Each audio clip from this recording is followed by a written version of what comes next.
Vous pensiez que pour voler une élection, il fallait braquer des bureaux de vote, falsifier des bulletins physiques ou pirater des machines électroniques? Détrompez-vous. En 2027, pour nous voler notre élection présidentielle, il suffira peut-être d'un simple clic, d'un faux tweet bien placé et d'une bonne dose de chaos numérique distillé depuis un bureau anonyme à Moscou. C'est en tout cas l'avertissement absolument glaçant que vient de lancer Gabriel Attal.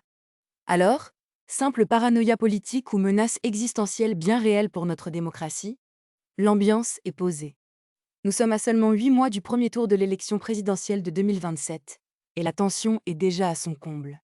Ce jeudi matin, au micro de RTL, l'ancien Premier ministre et candidat Renaissance, Gabriel Attal, a jeté un énorme pavé dans la mare. Ses mots sont lourds, presque dramatiques. Si nous ne faisons rien pour nous protéger, cette élection peut être faussée, volée aux Français. Pourquoi une telle sortie? Parce que l'ingérence étrangère n'est plus une hypothèse de travail pour les services secrets. C'est une réalité quotidienne qui vient de le frapper de plein fouet, lui et son équipe de campagne. Mais alors, comment s'y prend-on pour déstabiliser la deuxième puissance de l'Union européenne? Eh bien, pas besoin de chars ni de missiles. On utilise ce qu'on appelle la guerre cognitive. Gabriel Attal a révélé avoir été la victime directe d'une opération d'ingérence russe de grande envergure. Heureusement, il affirme s'y être préparé. Renforcement des dispositifs de sécurité, changement des messageries internes et vigilance absolue. Mais le plus fascinant, et le plus inquiétant, c'est la méthode de ces hackers de l'ombre.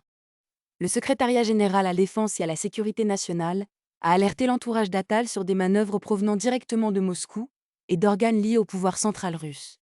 Viginum, l'organisme d'État chargé de traquer ces ingérences numériques, a confirmé l'attaque avec un niveau de confiance élevé, pointant du doigt le réseau pro-russe bien connu sous le nom de Matrioshka.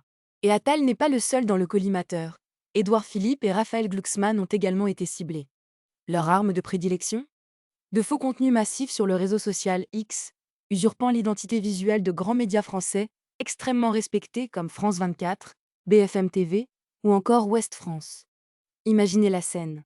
Vous scrollez sur votre téléphone et vous tombez sur ce qui ressemble à s'y méprendre à un article de presse affirmant que Gabriel Attal présente des signes de la maladie de Parkinson, ou encore qu'il plaide activement pour une politique ultra favorable aux squatteurs de logements vides.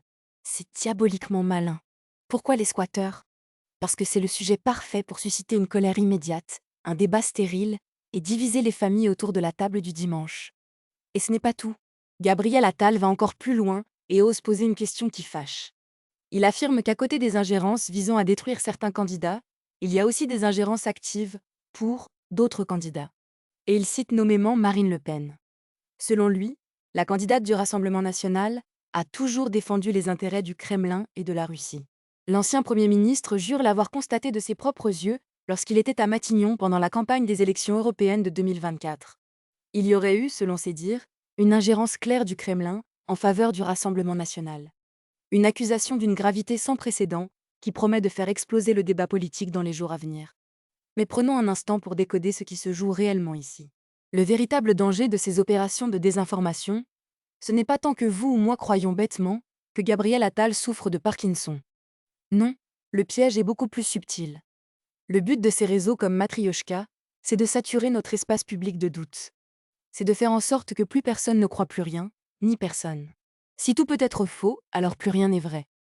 En s'attaquant simultanément à Attal, Philippe et Glucksmann, ces opérations cherchent à paralyser le débat démocratique en nous forçant à débattre de mensonges grossiers, plutôt que de vrais projets de société. C'est une guerre d'usure psychologique à bas coût, mais au rendement destructeur maximal. Alors, face à cette menace invisible qui veut nous voler notre vote, quelle est notre meilleure arme? C'est notre esprit critique. Ne partagez rien sans vérifier. Et surtout, restez vigilants. Si vous voulez continuer à décoder les coulisses du pouvoir et les manipulations de l'ombre sans langue de bois, abonnez-vous dès maintenant et activez la cloche. Dans notre prochaine vidéo, nous analyserons comment les autres pays européens tentent de riposter face à cette guerre invisible. Dites-moi dans les commentaires, pensez-vous que notre démocratie est prête à résister? On se retrouve très vite pour la suite.